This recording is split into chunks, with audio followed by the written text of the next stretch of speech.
দর্শক কতটা বুদ্ধি খাটিয়ে এই ফার্নিচারগুলো তৈরি করেছে দেখুন। এই টেবিলটা কি চমৎকার ফোল্ডিং, তারপরে এই চেয়ারটা দেখুন উপর থেকে কিছু যদি নামাতে হয় তাহলে এই চেয়ারটা আপনারা ব্যবহার করতে পারবেন। টেবিলটাও কিন্তু বেশ ইউনিক ছিল।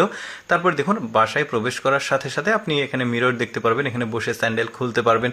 তারপরে এখানে দেখুন একের মধ্যে চার, কি চমৎকার এই টুলগুলো মানে ফোল্ডিং করে রাখা যায়। তারপরে এই সোফাটাকে দেখুন ডাবল বেডে কনভার্ট করছে, কি চমৎকার। তারপরে এখানে টেবিল দেখুন, মানে বুঝতেই পারবে না যে এখানে একটা টেবিল আছে, কি চমৎকার একদম ফোল্ডিং করে রেখে দেওয়া যাচ্ছে।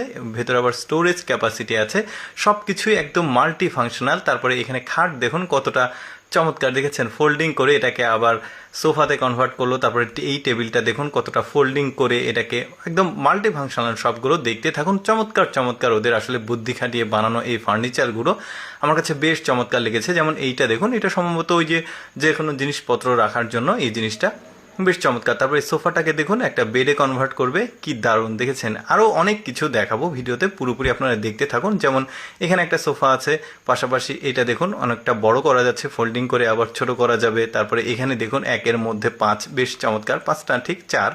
তারপরে এখানে দেখুন এটা ওয়ারড্রপ, পাশাপাশি মেয়েদের আসলে সাজুগুজু করার জায়গা, বেশ চমৎকার। এটা আপনি প্রয়োজনে ফোল্ডিং করে রেখে এটাকে ওয়ারড্রপ হিসেবে ব্যবহার করতে পারবেন। তারপরে মানে প্রতিটা জিনিস, এই মিররটাও বেশ ইউনিক ছিল। এখানে একটা টেবিল আছে, এই টেবিলটার আরও একটু পরে আবার দেখাবো, বেশ চমৎকার। কিন্তু এখানে দেখতে পাচ্ছেন কি দারুণ, একের মধ্যে চার এটা। তারপরে যে কোনো জিনিসপত্র ফল দেখতে পাচ্ছেন রাখছে, তারপর চকলেটস এখানে রাখা যাবে। তারপর এটা দেখুন সম্ভবত কাপড় শুকানো, এই জিনিসটা মই হিসেবে ব্যবহার করা যাবে, আবার কাপড় শুকানো যাবে ছাদের উপরে, বেশ চমৎকার। তারপরে এখানে দেখুন এটা কি করে, এই যে দেখেছেন একটা টেবিল হয়ে গেল। এই বসার যে টুলটা সেটাও বেশ চমৎকার, আপনি কাজ করতে পারবেন। এই ছোট্ট একটা মানে বাচ্চাদের জন্য বেশ দারুণ ছিল কিন্তু। তারপরে এইটা দেখুন, এই টেবিলটাও আমার কাছে বেশ ইউনিক মনে হয়েছে।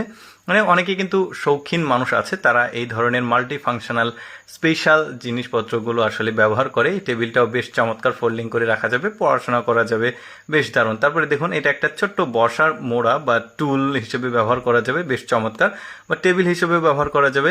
তারপরে স্টিলের, সম্ভবত এটা স্টিল অথবা লোহা কোনো কিছু হবে, তবে জিনিসটা মাল্টি ফাংশনাল, এর জন্য ভালো লাগছে। এই যে এইটা দেখাতে চাইলাম, যে একটু পরে আবার দেখাবো। দেখুন কতটা বুদ্ধি খাটিয়ে এই ফার্নিচারটাকে তৈরি করেছে। টেবিল আর কি, আপনি যে কোনো জিনিস এখানে রেখে দিবেন, আবার এটাকে দেয়ালে চিপকে রাখা যাবে। মানে বাসার জায়গা যদি ছোট হয় তাহলে এই ধরনের জিনিস কিন্তু ব্যবহার করলে সুবিধা হবে। তারপরে এই টেবিলটাও বেশ ইউনিক দেখতে পাচ্ছেন, এই যে দেখুন একদম ফোল্ডিং করে রেখে দেওয়া যাবে। ওই যে বাসায় যদি স্পেস কম থাকে তাহলে এই ধরনের ফার্নিচারগুলো কিন্তু খুবই কাজে আসবে। তারপরে এটাও দেখুন বেশ চমৎকার, ওয়ারড্রপ, দারুণ ছোটোখাটো জিনিসপত্র রাখা যাবে। তারপরে এটাও বেশ চমৎকার একটা লকার দেখতে পাচ্ছেন, ড্রয়ারও আছে, বেশ দারুণ। দর্শক কেমন লাগলো বুদ্ধি খাটিয়ে বানানো এই ফার্নিচারগুলো অবশ্যই কমেন্ট করে জানাবেন। আর এইরকম এক্সেপশনাল ভিডিও প্রতিদিন